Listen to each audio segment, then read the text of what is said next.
gentlemen, once again, the diamonds are on display.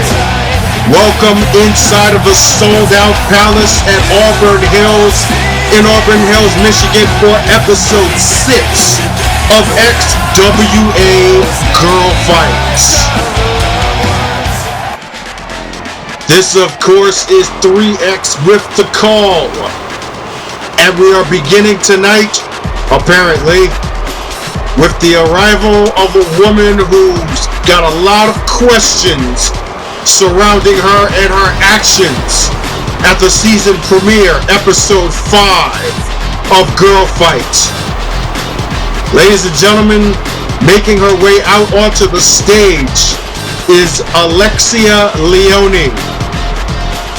And after so many years of following her career and the friendship that she had with Kamiko, the now former XWA Pearl Champion, there's a whole lot of questions that need to be asked as to what it is that she did and why she cost her best friend, or possibly former best friend more than likely, a title that she held for almost 1,000 days here within the Extraordinary Wrestling Association.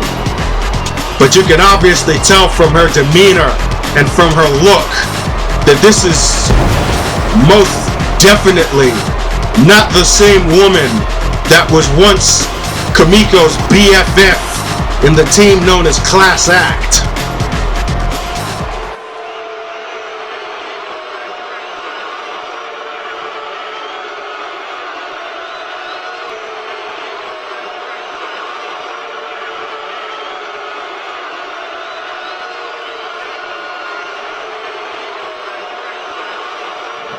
Now hold on one second. Why the hell is she mentioning Tyson Blackheart's name?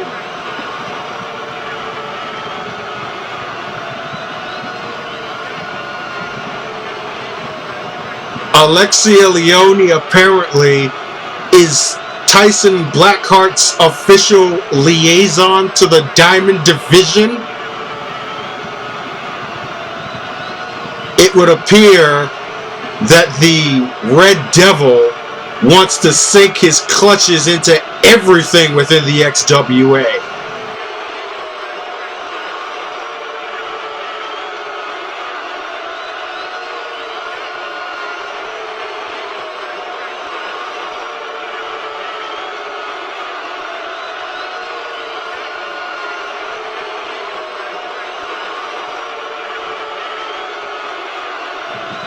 Alexia Leone's actions apparently spurned from anger and revenge, so to speak, for abandonment, at least she believes, and to no surprise, the former XWA Pearl Champion's music starts to play in the arena, and she's no doubt going to come out here and address the issue.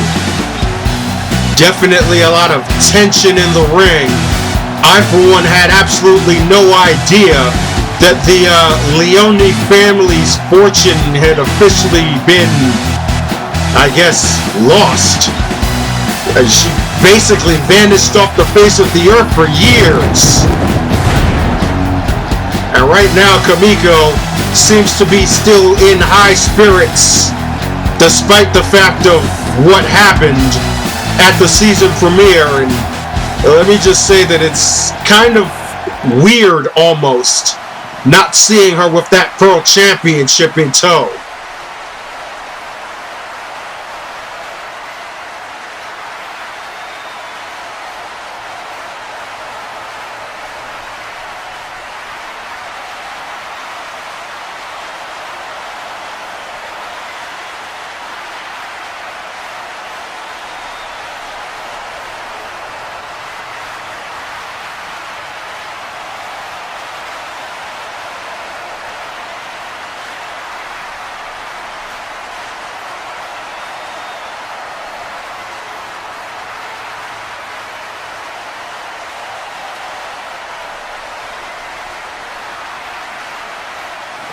There's a lot of confusion and emotion in the ring right now, but one thing is certainly clear. If it's a fight that Alexia Leone wants, Kamika will be more than happy to oblige her. And wait a second. That right there is the theme song for Arlene Driver. What the hell is she doing out here? Driver has been at the center of a series of blindside attacks over the past couple of weeks in the Diamond Division, specifically to Sonya Robbins, Madison Starr, and now she's making her way down the ramp here, confronted halfway by Kamiko. And are you serious right now? Arlene Driver has been in the pocket of Tyson Blackheart, and so a new leg of his ever-increasing army has just been born in the form of the Blood Diamonds. And wait a second. Madison Starr just came out from backstage here. She most certainly has a vested interest in Arlene Driver. And she wants to have a tag team match here tonight. I'm all for that.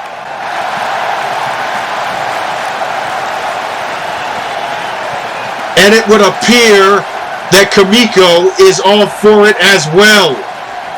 And so is this Michigan crowd. Well, let's see how this all develops later on in here tonight. Settle in, because this is going to get good.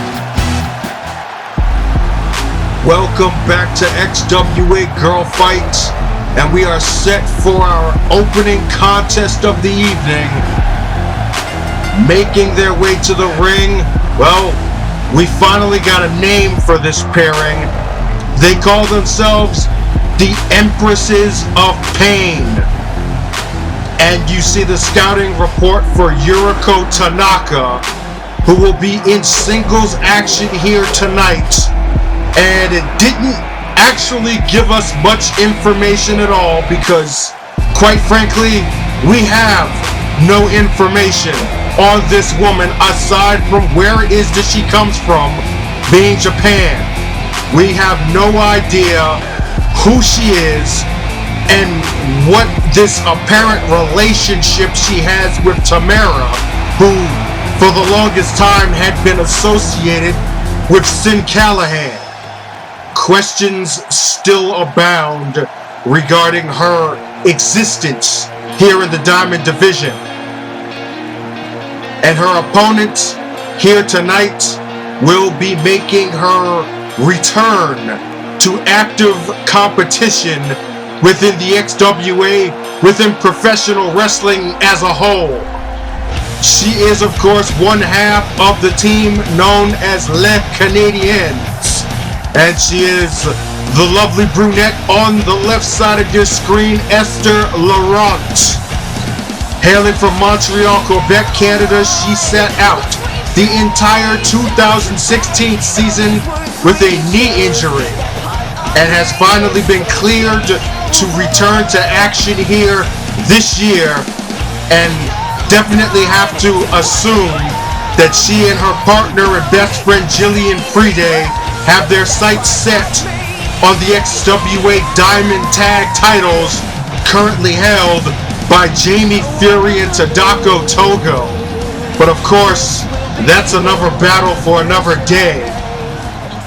But for tonight, it's the Black Widow versus the Pride of Montreal in our opening contest as the referee calls for the bell.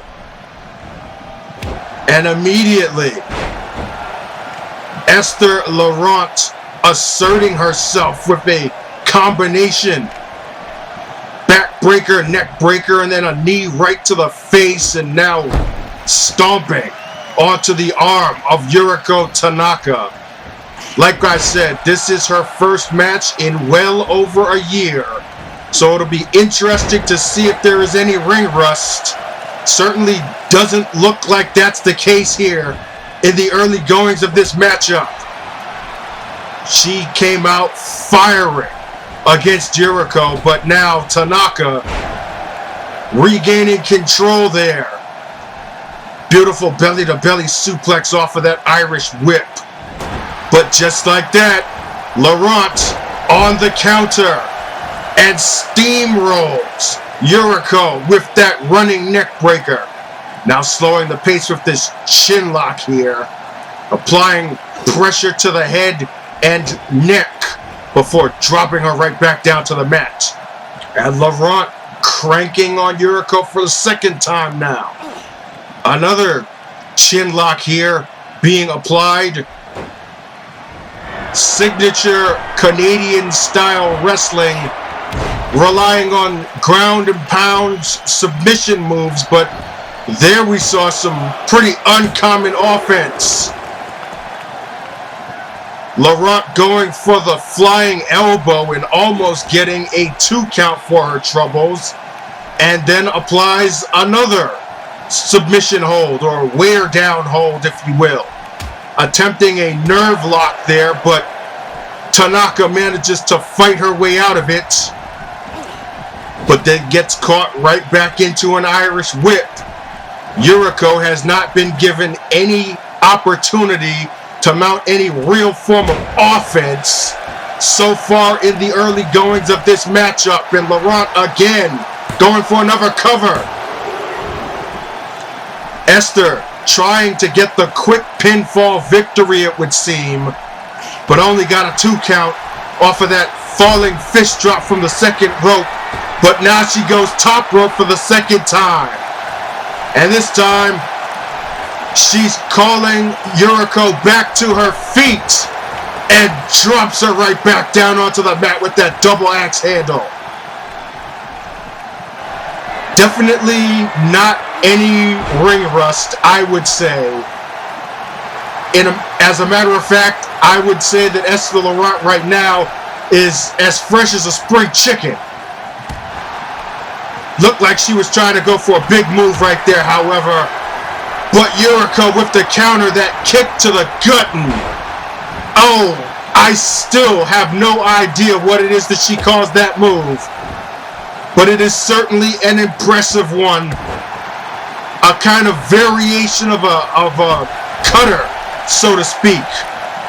And now it gave Tanaka that opening she needs, it would seem. Or, okay, maybe not. Just like that, Esther fighting right back.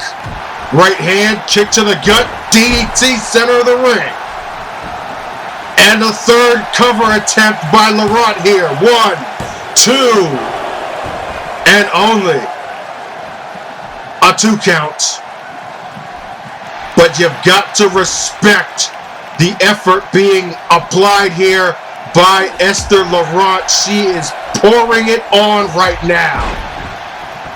And I have no idea if Uriko expected this type of offense here from her opponent. Uriko again now. Series of stiff forearm shots and a sling blade. Once again trying to make something happen here. Hovering against Esther and delivers that combination knee slam and discus clothesline we saw her use in the season premiere of Girl Fight. Now it looks as if she's got her in the clutches. Rear naked choke has been applied, and in a very precarious position where Esther is unable to get a rope break. She's going to have to fight her way out of this hold. And it looks like she's going to do exactly that. Very impressive mat wrestling technique there by Esther Laurent, fighting out of that rear naked. And follows up with a back body drop and another cover, but this time she only gets a 1 count. Laurent now, once again, hovering over Uriko, delivering another one of those knees right to the small of the back. And for the third time, Esther Laurent to the top rope and delivers yet another savage elbow drop. And now she's going to the top rope again. Hey, if it's working, keep going until the opponent can stop it, right? Uriko slowed back to her feet once more, and this time she counters. Countered that top rope elbow, but Esther counters a back suplex. What athleticism on display here by Laurent. And another cover off of the spine buster. And yes, Uriko lives to fight another day. Yet another kick out, and now look at Tamara outside of the ring. Distracting Esther Laurent, and Uriko looking to capitalize, but no.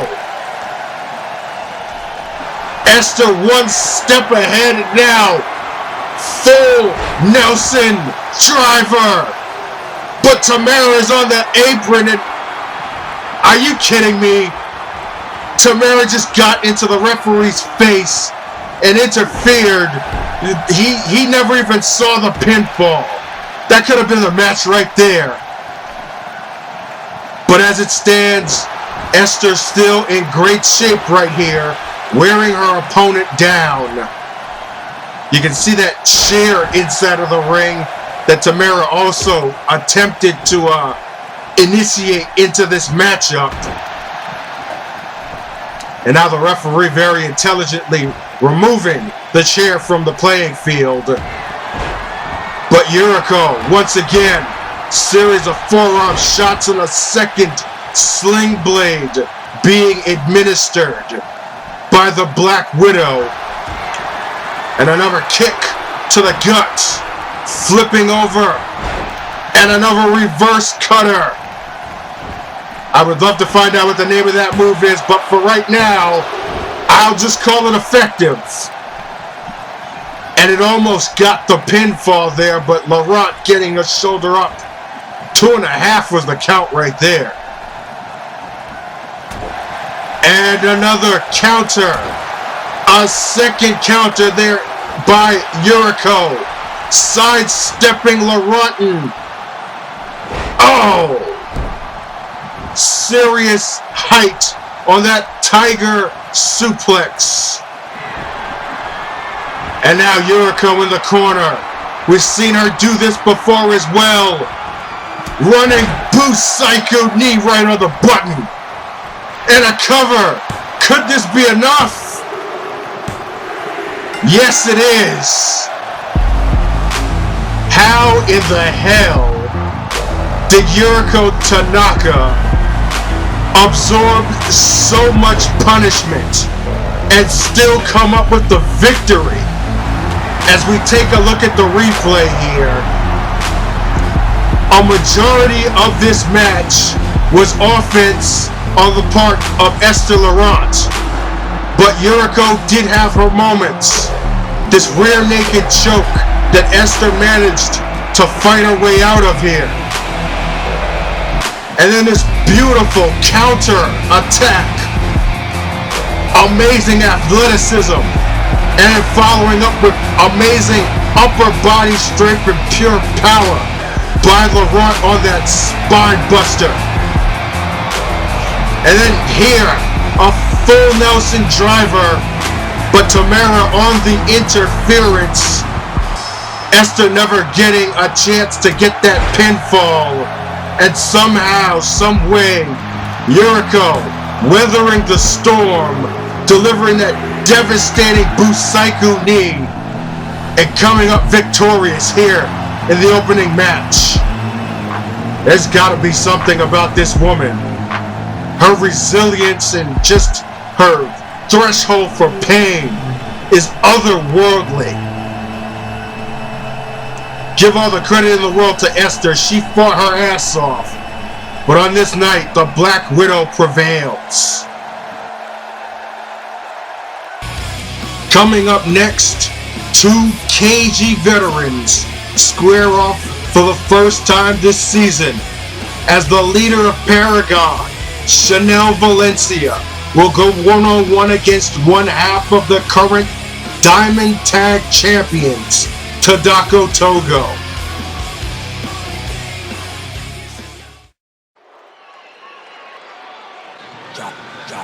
Welcome back to the sold-out Palace at Auburn Hills, in Auburn Hills, Michigan, for XWA GIRLFIGHT. And making her way to the ring for our next contest, the always outspoken, never understated leader of the group known as Paragon, Chanelle Valencia. As you see her scouting report, native of Los Angeles, California, and a former XWA Diamond Champion herself, one of the ultimate opportunists in the Diamond division, and she has made it quite clear on several occasions that she will do whatever it takes to score a victory. The question right now, though, is will whatever it takes be enough for Chanelle to prevail against her opponent here tonight? One of the toughest competitors in the history of women's core wrestling. This, of course, is the Tokyo Tsunami, Tadako Togo, one half of the current XWA Diamond Tag Team Champions, along with Jamie Fury, set for singles competition here tonight. And together, the team of Fury and Togo is quite possibly one of the most dominant forces in all of professional wrestling. But on their own, neither of them are slouches either, to say the least. Tadako herself, a Hall of Famer, a legend in this business, and still going strong at 40 years of age. As this match gets underway, Chanelle with the rear waist lock, and Tadako takes her over with a snapmare. And Chanelle right now showing some mat wrestling, and not so clean of a break on the end of that exchange. Classic scoop slam right there by Valencia. And right on the counter attack with the European uppercut is Togo. Beautiful Russian leg sweep there, and flipping out right into that top position. Ready to follow up with a soccer style kick right in between the shoulder blades, and then a second one right to the small of the back. An exacting offensive attack being demonstrated by Tadako Togo, signature of that Japanese Puro style that is regarded by many circles as the best wrestling on the planet. Of course, Chanelle would have something to beg to differ with that, however. Not so technically sound as her opponent, but she is definitely a crafty competitor, to say the least. And like I said before, ever the opportunist, she won't hesitate to use any shortcuts. Oh! I just have to break my train of thought there at the sight of that beautiful German suplex. Chanelle, however, able to absorb the punishment into that fireman's carry, but a counter by Tadako, and now a counter of what looked like it might have been a rolling Sobot kick by Chanelle on Tadako, and Tadako counters and now delivers a Northern Lights suplex and floats over into a brain buster. Are you kidding me? Now Togo going up to the high rent district. Chanelle rolls out of the way, but Tadako rolls out into safety. Irish whip over the ropes now. And Chanelle gets shoulder checked onto the floor, and oh! Tope Suicida by Tadako Togo. Ladies and gentlemen, I've been doing this for years, and sometimes I still wonder to myself, how in the hell I could possibly keep up with this action. Tadako Togo right now is showing why it is that she is one of the greatest ever. And Chanelle Valencia is showing why it is that she is one of the best in the world today. And this is action that you can only see here on XWA Girlfight. Top rope splash by Chanelle, and immediately a dragon screw counter by Tadako Togo. It's as if neither of these women are feeling the effects of anything that they are being inflicted upon. Or maybe I spoke too soon, because that flurry of kicks, that tsunami rush by Tadako Togo is a match ender. And Togo now possibly planning her next stage of attack here.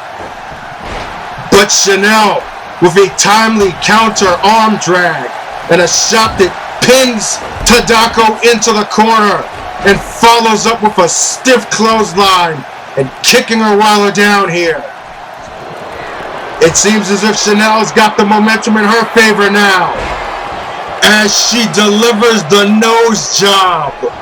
And you want to talk about match enders? Well, that's one of hers, and it could just do it. No. Togo kicking out at the count of 2. Wow. Chanelle continuing to apply pressure here, and it looks like she might be going for another big move. This time, the unprettier. And immediately hooking both legs. 1, 2, no! Are you serious? Tadako Togo kicked out of both of Chanelle Valencia's finishing maneuvers back to back. And if you're Chanelle right now, you've got to be thinking to yourself, what do I have to do to keep this woman down for a 3 count? She just threw everything at her. And Tadako fights right back. Are you kidding me? A Pele kick. Beautifully done. But Chanelle once again with a counter arm drag, and now Togo with a counter jawbreaker. And now going to some old school judo tactics. Oh, Sotogiri. And Tadako feeding off of the momentum of this crowd here in Auburn Hills. Looks like Chanelle was playing possum though, but quickly on the sidestep is Tadako, and Chanelle showing off some... Oh my God! Whoa! What a kick! And Tadako's not finished yet. Another tsunami rush. Chanelle got a little too cocky, and Tadako Togo makes her pay.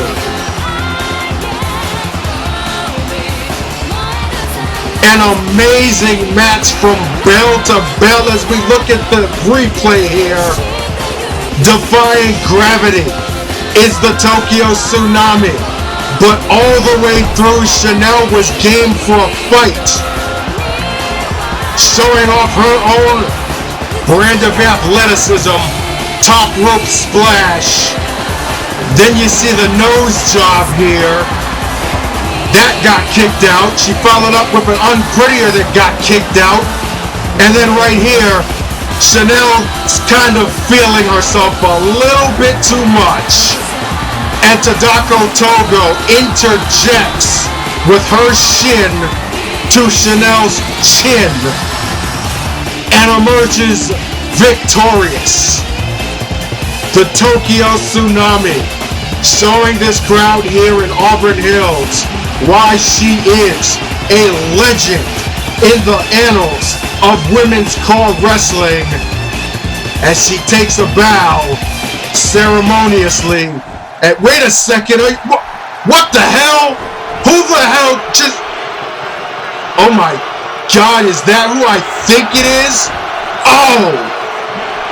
A stiff right hand and a big boot, and ladies and gentlemen, that's Jersey Red.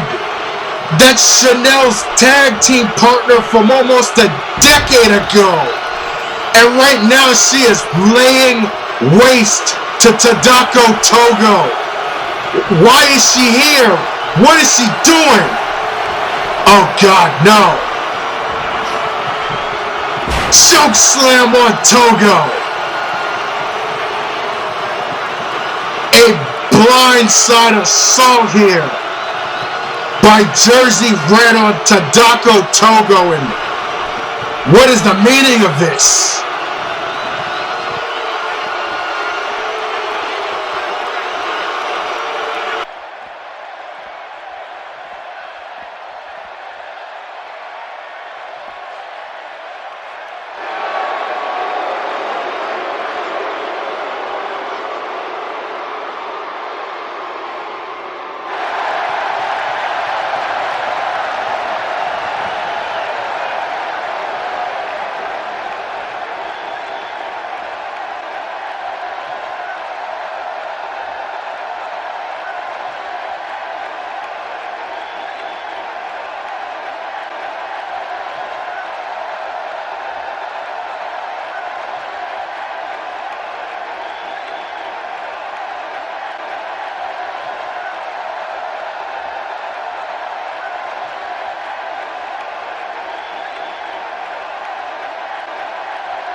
XWA Girl Fight continues from Auburn Hills with the first of two setup matches featuring the #1 contender and current reigning Diamond Champion in singles action.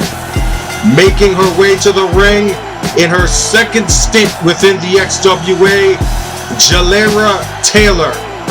Of course, as you can see on the scouting reports, she made an appearance during the 2011 season of the XWA's EFED era and has recently re-signed with the company to compete here in the Diamond Division.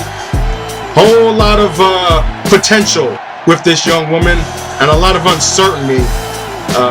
I do know that at one point she was involved with Magnus von Schwartz. Whether or not that is still the case is yet to be confirmed, but I guess we'll find that out at some point in time if I decide I want to dive deeper and interview her or get a little bit of background information. But we know everything there is to know about her opponent tonight. This, of course, is Sin Callahan, who, of course, will be aiming to reclaim the XWA Diamond Championship that she, by all accounts, didn't actually officially lose by pinfall or submission in that brutal triple threat ladder match at XWA Soul Survivor in 2016. That being said, she has a chance for a one-on-one shot to reclaim the title. That, of course, will be contested at the next XWA pay-per-view event. More information on that soon to come. But for right now, Sin Callahan should be focused on her opponent, even though I have a strong feeling she's not. One of the type of individuals that is not too easily impressed by anybody aside from herself, more than likely. As we begin this match, to no surprise, Callahan with some not so endearing words to her opponent, but Jaleira Taylor kind of shrugging it off there, but unfortunately doesn't shrug off those shots low and high, going down low to the breadbasket and then up high to the head, and even in the corner. Sid Callahan starting things off very aggressively, but then again, when isn't Sid Callahan aggressive? And now here's Jaleira firing back in the corner. Series of shots right there, taking her down to the mat. And now, look at Taylor asserting herself with that foot against the throat. And I think Sid Callahan would be making a fatal mistake if she thinks that her opponent is just another pretty face, because, like I said, Taylor was involved with Magnus von Schwartz, one of the best pure grapplers in the history of CAWS wrestling. She may have spent the past few years involved in the entertainment industry, but she is very familiar with the wrestling industry. And look at the blatant disrespect being displayed by Sid Callahan, just kind of taunting her right there. And that was effective strategy because it goaded Jaleira on, possibly took her off of her guard, and puts the momentum back in the favor of Sin. One thing that she is certainly proficient at is mind games and getting under the skin and on the nerves of her opponents. It's been her modus operandi ever since she made her presence here within the XWA. But it looks as if Taylor may be regaining some composure here. And check out that clutch suplex right there. Single arm, kind of half Nelson variant. And now picking Sin back up into a vertical suplex to follow. Yeah, if that's not tactics that are derived specifically from Magnus von Schwartz, who is a purveyor of the suplex, then I don't know what is. Taylor with the dragon sleeper applied now, torquing along the neck and shoulders. But Callahan gets herself out of that predicament with a series of knee strikes to the head, and then continues the head damage with that float over DDT. Now Callahan again with a shot to the gut. And a knee to the face. And right now, Sid Callahan's got some evil intentions, I'm quite sure. Oh, we've seen her do this one before. That draping DDT off the middle rope. Nowhere to go but down to the mat. Face first. And Callahan now with a pin. 2. Maybe a little too lackadaisical on the cover right there. And Taylor gets the shoulder up. Not even hooking the leg. A little too overconfident is Sid Callahan in her abilities, you could say. Which is warranted considering the fact that she is a former Diamond Champion. A lot of people would say that the reason why she was a Diamond Champion is because of, well, you could say underhanded tactics. But that doesn't take away from the fact that she has earned the honor. And she could earn a victory here. No. For the second time, after a barrage of clotheslines this time, lariats in the corner. Jaleira Taylor gets the shoulder up, but once again, Sid Callahan refusing to hook a leg. That might come back to bite her if somehow Taylor can regain momentum here, but maybe that might not happen. This could be the beginning of the end. Or maybe not. Taylor fighting back, spinning Sin around and hits her with the stroke. That reverse Russian leg sweep. And now Taylor hooking the leg, showing Sin how it's done. But only gets a 2 count. That was close though. Now Jaleira looking for something big of her own here. Sin's on that top turnbuckle. And that can only spell one thing. Really, really high impact. Taylor up on the top with her double underhooks. And over the top with an avalanche double underhook suplex.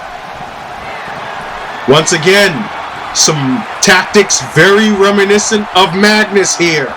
Except Magnus has never gone to the top rope himself in his life. Glancing blow on that elbow drop right there. Took a little something out of Taylor herself. But she does connect right to the back of Sin Callahan's head. That's a very dangerous maneuver to pull off there. And Taylor with continued assault to the back of Callahan's head and neck. She calls that particular move the double down, combination of a knee crusher into a back suplex. Now looking for something big here, but no, Callahan counters into a DDT. And now showing off, antagonizing the crowd as well as Taylor here. Series of shots right there with clotheslines. Another clothesline into the corner. And a running bulldog. Callahan fighting her way right back into this one here. And now, signature Sin. That stiff, falling pile driver. Disgusting impact. And if you want to talk disgusting impact, this punt kick, no. Jaleira sidestepped the punt kick and averted certain doom right there. Now what you got planned? How about a second double down? Over and under goes Callahan, and now Jaleira Taylor with the momentum in her favor. Going for the big move. Going for the clash. That could be it right there as we take a look at this replay. Jaleira Taylor could pull off the upset. Can you imagine your first night back and you defeat the challenger for the Diamond title? Jaleira Taylor is feeling it right now. Wait a second. The lights in the arena just went dim. What the hell's going on here? Oh, God. Tamara just appeared in the ring out of nowhere. What the hell is going on here? Oh, no. This is... All of this time, I've been wondering what's been going on with Tamara, why she hasn't been seen around with Sin Callahan, and now we're seeing vintage Sindustry tactics. Sin just rolled out of the ring, and Tamara doing the dirty work here. Power bombing to the apron, and oh, she's not done yet. Oh, that spinning back fist. And we know what happens after that. Taylor is about to succumb to the implant buster out of the ringside floor. You want to talk disgusting impact. And these fans are none too happy. Taylor had this match won until Tamara appears from out of nowhere. And could this be what Uriko Tanaka was alluding to when she spoke to Sin Callahan backstage? The lights just went out, the lights come back in, and Sin's back in the ring with Taylor to pick up the scraps. Another falling pile driver. And she could pin Taylor at any time she wants to right now. But at this point, it's just a matter of adding insult to injury. Callahan delivers the original sin. And you can put this one to bed right now, folks. There's no way in the hell Jaleira Taylor could withstand that much punishment. 1, 2, 3. And Callahan seems to be quite jovial over the outcome of this match. As we take a look at some of these highlights, this was the moment right here that could have been a big upset victory for Jaleira Taylor, until out of nowhere, Tamara asserts herself and delivers some punishment outside of the ring. And that leads to the original sin and Callahan victorious. What exactly is this going to mean for this title match coming up? Definitely a cause for concern for the champion. But coming up next, an XWA debut and a return to the ring 8 years in the making, as Lennox Laurent makes her 2017 XWA debut against the Diamond Champion.